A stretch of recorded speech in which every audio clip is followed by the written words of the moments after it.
Oke, bismillahirrahmanirrahim. Assalamualaikum warahmatullahi wabarakatuh.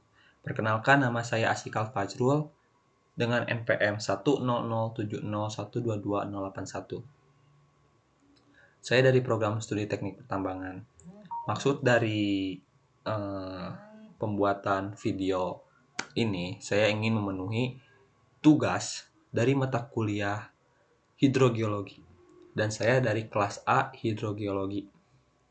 Baik, di sini saya akan memaparkan suatu materi yang telah ditentukan, yaitu saya terdapat materi 8, yakni jenis-jenis isotop dan standarisasi pengukuran, serta penentuan air tanah dan interpretasi lingkungan isotop stabil. Saya di sini akan menjelaskan dari mulai isotop, standarisasi, serta penentuan umur air tanah, dan juga interpretasi lingkungan isotop stabil. Selanjutnya, next. Di sini saya akan menjelaskan terlebih dahulu yaitu definisi dari isotop. Yang dimana dalam ilmu hidrogeologi itu, isotop itu tuh mengacu pada suatu variasi atom, unsur yang memiliki jumlah proton yang sama, akan tetapi jumlah dari neutronnya itu berbeda. Nah, dalam unsur yang memiliki 2 atau lebih pada isotop, dikenal juga sebagai unsur multi-isotop. Dalam isotop juga terdapat atau dapat diklasifikasikan menjadi 2, yaitu ada isotop stabil atau tidak radioaktif dan isotop radioaktif atau memancarkan radiasi. Nah, pada isotop ini nih memiliki manfaat pada bidang hidrogeologi, yang dimana dalam manfaat tersebut dapat menentukan asal air, yang dimana rasio isotop yang stabil dalam air dapat membantu mengidentifikasi sumber air. Nah, seperti kayak air hujan, air tanah, ataupun air laut. Nah, kemudian manfaat selanjutnya itu dapat menelusuri air. Jadi si aliran airnya itu dapat ditelusuri, sehingga isotop radioaktif tersebut dapat digunakan untuk melacak pergerakan air bawah tanah, sehingga akan mengetahui waktu yang dibutuhkan air yang mengalir dari satu titik ke titik lain itu berapa. Nah, kemudian manfaat selanjutnya itu dari isotop sendiri, dia dapat menentukan usia air tanah, sehingga dari isotop radioaktif ini akan dapat digunakan untuk menentukan usia air tanah. Adapun contoh dari penggunaan isotop itu sendiri terdapat pada menentukan asal air di cekungan air tanah Bandung. Nah, pada hal ini analisis isotop 180 dan 2H menunjukkan bahwa air tanah tersebut yang ada di cekungan berasal dari air hujan dan air permukaan.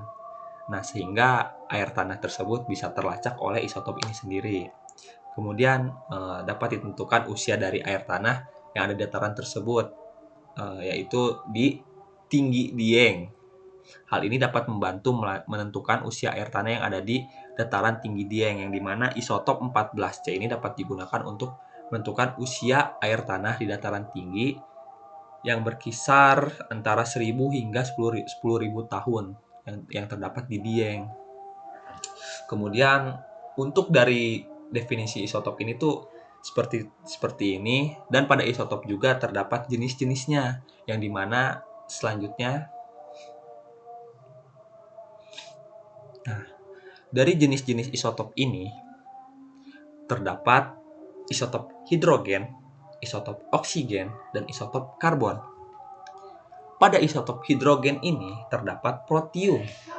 Nah, isotop hidrogen yang protiumnya atau dikenal sebagai 1H itu tuh dapat isotop yang paling umum digunakan. Dia tuh dapat rate 99,98% yang sering digunakan oleh masyarakat atau oleh manusia. Nah, kemudian terdapat deuterium, yang dimana deuterium ini dapat digunakan untuk melacak aliran air dan mengidentifikasi asal air. Nah, dari isotop hidrogen juga terdapat tritium, yang dimana dapat digunakan untuk menentukan usia air tanah. Kemudian jenis yang kedua terdapat isotop oksigen. Pada isotop oksigen ini terdapat 160 Isotop dalam 160 ini paling umum digunakan hingga rate itu 99,95%-an.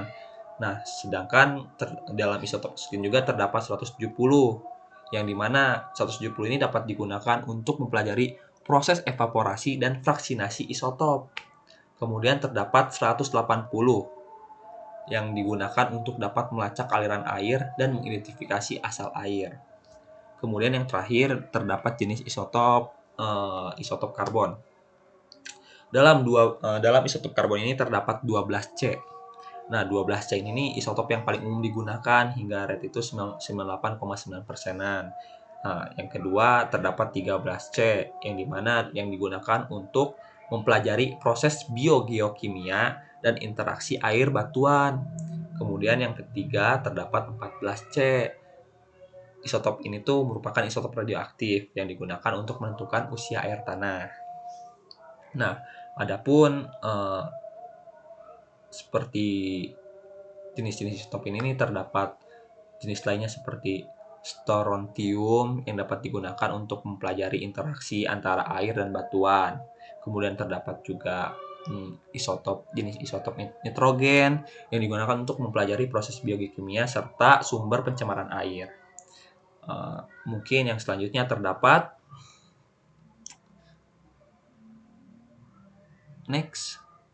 standarisasi pengukuran.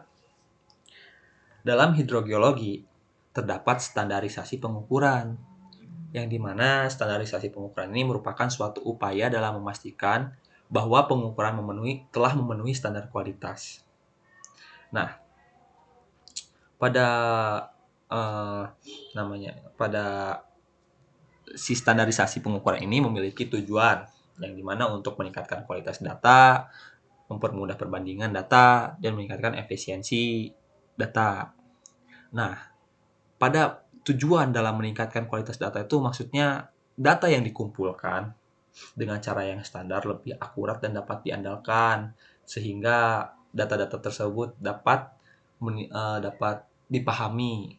Kemudian mempermudah dalam perbandingan data. Dalam hal ini, data yang telah dikumpulkan dengan metode-metode yang sama dapat dibandingkan dengan mudah, meskipun data tersebut dikumpulkan oleh berbagai pihak, sehingga data-data tersebut dapat mudah dikumpulkan dan dapat mudah dibandingkan. Kemudian terdapat tujuan dalam meningkatkan efisiensi. Dalam meningkatkan efisiensi ini, standarisasi juga dapat membantu mengurangi duplikasi dan meningkatkan interoperabilitas data, sehingga data-data tersebut dapat bertingkat efisiensinya. Nah, dari manfaat standarisasi pengukuran ini, itu tuh memiliki manfaat dapat membuat data lebih mudah diakses, yang pertama, dan dapat mudah digunakan, sehingga data yang terstandarisasi ini lebih mudah diakses dan digunakan oleh berbagai pihak, serta dapat meningkatkan kepercayaan terhadap data. Data yang terstandarisasi lebih terpercaya dan dapat digunakan untuk membuat keputusan-keputusan yang lebih baik lagi. Nah, kemudian manfaatnya selanjutnya terdapat meningkatkan kerjasama antar lembaga. Standarisasi juga dapat membantu meningkatkan kerjasama antar lembaga dengan menyediakan kerangka kerja yang sama untuk pengukuran. Oke, adapun contoh dari standarisasi pengukuran ini terdapat pada standarisasi pengukuran dalam hidrologi itu terdapat pada standar untuk pengukuran muka air tanah, yang dimana standar ini nih menentukan bagaimana muka air tanah harus diukur, kemudian termasuk pada peralatan yang harus digunakan dan frekuensi pada pengukuran, sehingga standar-standar tersebut akan terpenuhi dan akan memenuhi standar kualitas. Kemudian contoh standarisasi pengukuran dalam hidrologi selanjutnya terdapat pada standar untuk pengukuran kualitas air. Dalam standar ini dapat menentukan suatu parameter apa saja yang harus diukur dalam menentukan kualitas air dan bagaimana aliran air tersebut dapat diukur. Kemudian terdapat selanjutnya standarisasi pengukuran hidrologi itu terdapat ISO atau International Organization for Standardization, atau yang disebut mengembangkan standar internasional untuk berbagai macam bidang termasuk hidrogeologi. Standar pengukuran dalam hidrogeologi adalah hal yang penting untuk memastikan bahwa data yang dikumpulkan itu akurat dan dapat diandalkan, serta dapat digunakan untuk membuat keputusan yang tepat. Selain itu, terdapat selanjutnya, penentuan umur air tanah. Dalam penentuan umur air tanah ini, di dalam ilmu hidrogeologi itu, penentuan umur air tanah merupakan suatu proses dalam memperkirakan berapa lama air tanah tersebut telah berada di bawah permukaan dan dapat dilakukan dengan memanfaatkan isotop yang terkandung di dalam air. Nah, kemudian dalam penentuan umur air tanah ini terdapat beberapa metode, diantaranya itu terdapat isotop radioaktif serta isotop stabil. Nah, dalam penentuan umur air tanah juga yang menggunakan isotop ini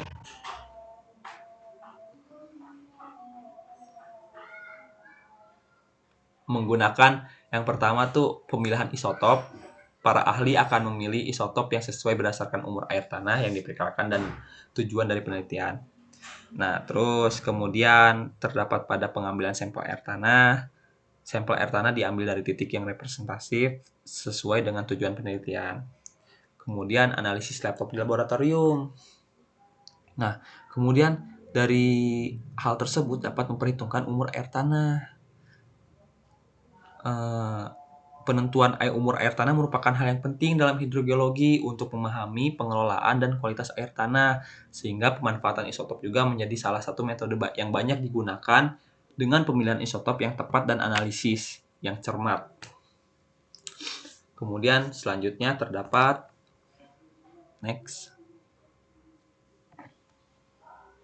interpretasi lingkungan isotop yang stabil. Lingkungan isotop yang stabil. Dalam ilmu hidrogeologi, mencakup dalam interpretasi lingkungan isotop stabil merupakan suatu proses dalam memahami informasi mengenai sejarah dan kondisi lingkungan dari variasi rasio isotop stabil dalam suatu material. Nah, kemudian interpretasi lingkungan isotop yang stabil juga isotop stabil adalah atom dari suatu unsur yang memiliki jumlah proton yang sama tetapi jumlah neutronnya itu berbeda. Rasio isotop stabil dalam suatu material dapat berubah karena dia tuh berbagai faktor yang diantaranya tuh terdapat pada sumber materialnya. Jika material yang berasal dari sumber yang berbeda, maka rasio isotop juga memiliki stabil yang berbeda. Kemudian dari proses fraksinasi. Proses fraksinasi ini mencakup proses fisik, kimia, dan juga biologi, sehingga dapat menyebabkan fraksinasi isotop, di mana isotop itu yang lebih ringan atau lebih berat terkonsentrasi di satu tempat. Nah, dalam interpretasi lingkungan isotop stabil juga terdapat beberapa contoh, diantaranya paleoklimatologi, provenance, siklus air, serta biogeokimia, yang dimana paleoklimatologi ini merupakan suatu rasio isotop oksigen yang dalam foraminifera laut yang dapat digunakan untuk merekonstruksi temperatur laut dan temperatur atmosfer dalam masa lalu. Kemudian terdapat provenance. Provenance ini merupakan suatu rasio isotop strontium, jenis strontium yang ada dalam batuan sehingga dapat digunakan untuk menentukan asal batuan tersebut. Dan terdapat siklus air. Nah, pada siklus air ini rasio isotopnya itu berjenis hidrogen dan oksigen, yang dimana terdapat dalam air sehingga dapat digunakan untuk melacak si asal airnya itu, serta aliran air dan juga proses evaporasinya. Kemudian terdapat biogeokimia. Dalam biogeokimia ini termasuk ke dalam jenis rasionya itu rasio isotop nitrogen dan karbon yang terdapat dalam material organik, sehingga dalam biokimia ini, isotopnya itu dapat digunakan untuk mempelajari proses biokimia seperti fotosintesis dan denitrifikasi. Selanjutnya, jenis-jenis standarisasi pengukuran. Pada jenis-jenis standarisasi pengukuran ini seperti ada standarisasi pengukuran muka air tanah, standar pengukuran kualitas air, serta ada standar pengukuran aliran air. Selanjutnya, terima kasih. Saya Asikal Fajrul. Jika ada kata-kata yang kurang berkenan atau ada salah arti, mohon dimaafkan. Saya harap saya dapat memenuhi tugas mata kuliah hidrogeologi ini dengan baik. Terima kasih saya ucapkan. Wassalamualaikum warahmatullahi wabarakatuh.